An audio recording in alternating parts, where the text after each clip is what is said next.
Oi, gente. Gênesis 27. Isaac abençoa Jacó e a Esaú. Tendo-se envelhecido Isaac e já não podendo ver, porque os olhos se lhe enfraqueciam, chamou a Esaú, seu filho mais velho, e lhe disse: Meu filho, respondeu ele, aqui estou.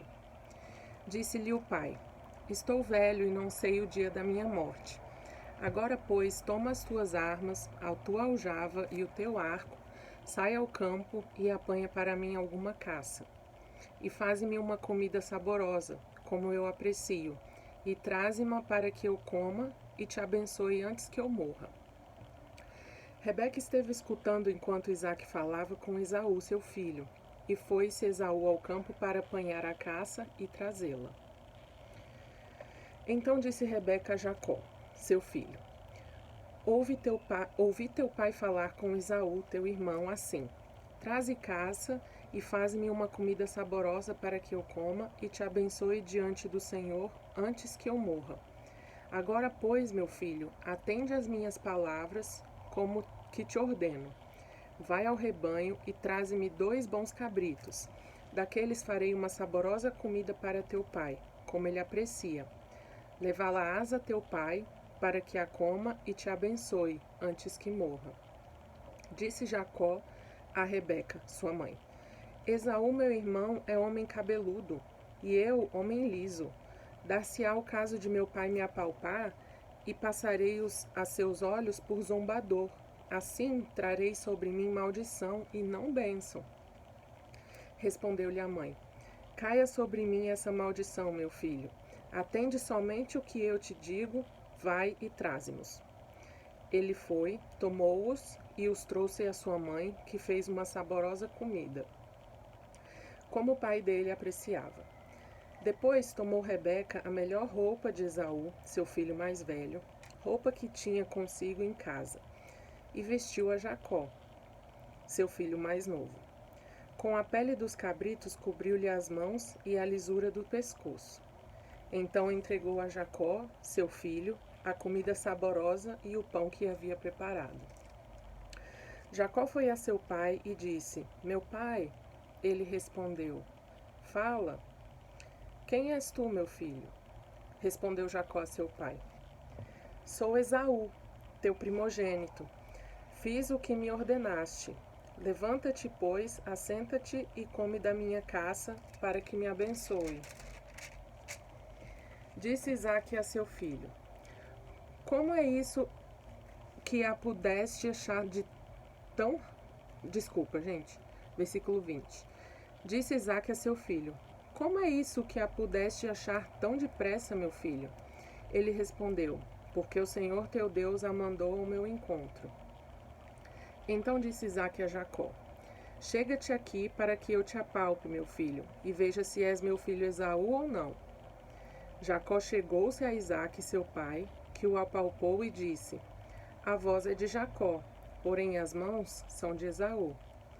E não o reconheceu, porque as mãos, com efeito, estavam peludas como as de seu irmão Esaú, e o abençoou. E lhe disse: És meu filho Esaú mesmo? Ele respondeu: Eu sou. Então disse: Chega isso para perto de mim, para que eu coma da caça de meu filho, para que eu te abençoe. Chegou-lhe e ele comeu. Trouxe-lhe também vinho e ele bebeu. Então disse Isaque, seu pai: Chega-te e dá-me um beijo, meu filho. Ele se chegou e o beijou. Então o pai aspirou o cheiro da roupa dele e o abençoou e disse: Eis que o cheiro do meu filho é como o cheiro do campo que o Senhor abençoou. Deus te dê do orvalho do céu e da exuberância da terra, e fartura de trigo e de mosto. Sirvam-te povos e nações te reverenciem. Sê senhor de teus irmãos, e os filhos de tua mãe se encurvem a ti. Maldito seja o que te amaldiçoar, e abençoado o que te abençoar. Mal acabara Isaque de abençoar a Jacó, tendo este saído da presença de Isaque, seu pai, chega Esaú, seu irmão, da caçada. E fez também ele uma comida saborosa. A trouxe a seu pai e lhe disse: levanta-te, meu pai, e come da caça de teu filho, para que me abençoes. Perguntou-lhe Isaque, seu pai: Quem és tu? Sou Esaú, teu filho, teu primogênito, respondeu. Então estremeceu Isaque de violenta comoção e disse: Quem é, pois, aquele que apanhou a caça e me trouxe? Eu comi de tudo antes que viesses e o abençoei, e ele será abençoado. Como ouvisse Esaú tais palavras de seu pai, bradou com profundo amargor e lhe disse: Abençoa-me também a mim, meu pai. Respondeu o pai: Veio teu irmão astuciosamente e tomou a tua bênção. Disse Esaú: Não é com razão que se chama ele Jacó? Pois já 2 vezes me enganou, tirou-me o direito de primogenitura e agora usurpa a bênção que era minha? Disse ainda: Não reservaste, pois, bênção nenhuma para mim? Então respondeu Isaque a Esaú: Eis que o constituí em teu senhor, e todos os seus irmãos lhe dei por servos. De trigo e de mosto o apercebi. Que me será dado fazer-te agora, meu filho? Disse Esaú a seu pai: Acaso tens uma única bênção, meu pai? Abençoa-me também a mim, meu pai. E levantando Esaú a voz, chorou. Então lhe respondeu Isaque, seu pai: Longe dos lugares férteis da terra será a tua habitação, e sem orvalho que cai do alto. Viverás da tua espada e servirás a teu irmão. Quando, porém, te libertares, sacudirás o seu jugo da tua cerviz.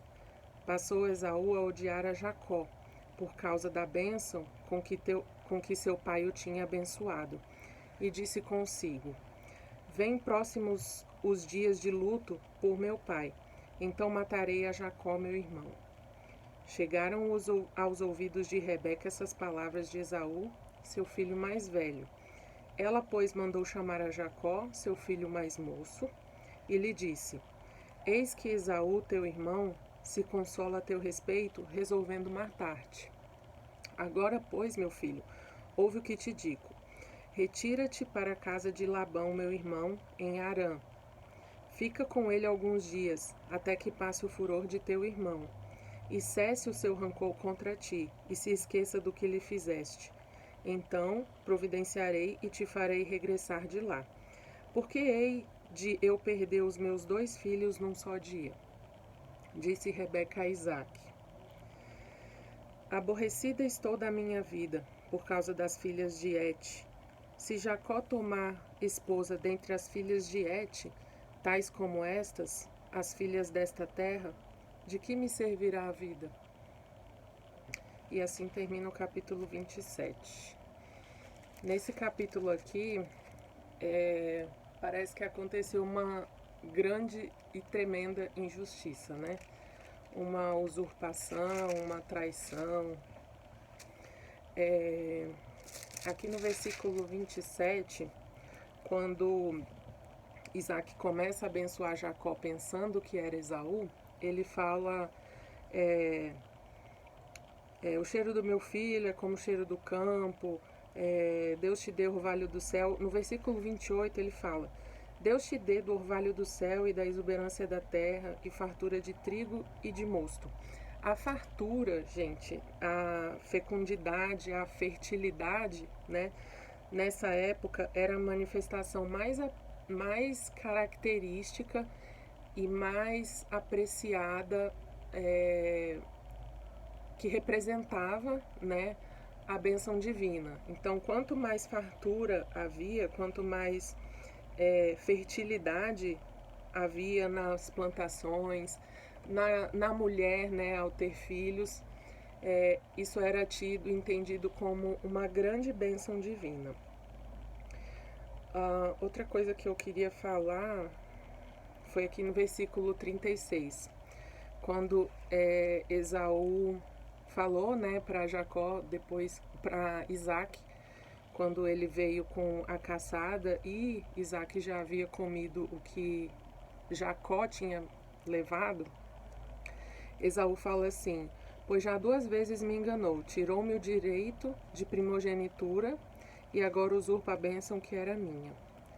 Mas na verdade, isso aconteceu, é como se Esaú tivesse dado legalidade para que Jacó fizesse aquilo, porque lembra da ocasião em que ele foi fazer uma caçada, que ele trabalhou muito, se cansou, chegou ao ponto de ficar faminto, perto de morrer, e por isso ele vendeu a primogenitura dele?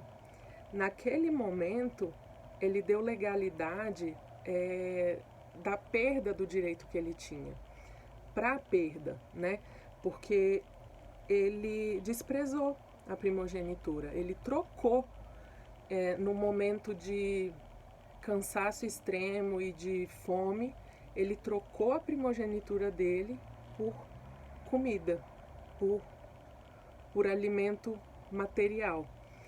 Então, é como se ele realmente tivesse naquele momento lá desistido e desse legalidade para que essa bênção dele fosse reivindicada, né? Fosse roubada. Então, Jacó foi muito astuto, né? Mas também existia uma promessa, desde a gravidez de Rebeca, de que na barriga dela tinham 2 nações que não conviveriam bem, que teriam rivalidades. E nessa ocasião, o próprio Deus fala para ela, né, quando ela ora, para saber o que estava acontecendo dentro dela, né, aqueles 2 bebês se mexendo, brigando lá dentro. E lá em Gênesis 25, 23, o Senhor fala: 2 nações há no teu ventre, 2 povos nascidos de ti se dividirão. Um povo será mais forte que o outro, e o mais velho servirá ao mais moço. Por muito tempo eu me questionei sobre essa questão, né, de Esaú e Jacó, e eu ficava assim meio revoltada, sabe? Porque eu achava muito, muito injusto. E na verdade não deixa de ser, né, aos nossos olhos. Mas Deus escolheu Jacó. Não tem o que fazer. Por algum motivo, talvez algum dia a gente entenda. Enfim, a gente vai começar a entender muita coisa conforme a gente for lendo a história e for se desenrolando, né? Mas Deus escolheu Jacó e Esaú não teve uma atitude assim de realmente apreciar e dar importância ao que era dele. Então, quando a gente tem alguma bênção, quando a gente tem alguma coisa, alguma promessa de Deus, algum dom, qualquer coisa, a gente tem que valorizar aquilo e reivindicar aquilo pra gente, porque eventualmente a gente pode perder aquilo, simplesmente porque a gente não deu valor. Entende? Então, parece muito, muito injusto aos nossos olhos. Mas só quem conhece o coração é Deus. Será que Esaú, será que lá no coração de Esaú ele teria a devoção e o cuidado que Jacó demonstrou depois? A gente não sabe, a gente não conhece o coração, né? Mas Deus conhece. Então, o que eu tiro de aprendizado dessa situação é que a gente não pode desvalorizar algo importante que Deus deu pra gente. Existe também a parábola dos talentos, né? A gente vai ler lá no Novo Testamento. Eu até estou super ansiosa para começar logo, talvez eu faça a leitura paralela, né, do Velho e do Novo Testamento, porque é muito interessante. Mas nessa parábola dos talentos, Jesus ensina que a gente não pode enterrar os nossos talentos, né? E quando a gente tem um talento, a gente tem que fazer ele multiplicar, valorizar aquilo, para que a gente não sofra essa amargura, né, que Esaú passou aqui no capítulo 27, a de perder uma bênção tão importante, porque ele vendeu, abriu mão, não deu importância, e no final das contas ele se tornou servo, né? Ele se tornou como se fosse um escravo, né? Uma pessoa que não estava ali para liderar, mas para obedecer apenas, né? Eu acho que é isso que eu tiro desse capítulo. O que vocês acham, gente? É um capítulo bem pesado, né? Bem usurpadora, né? Mas enfim, foi o que aconteceu e é isso que eu tiro de lição. E vocês?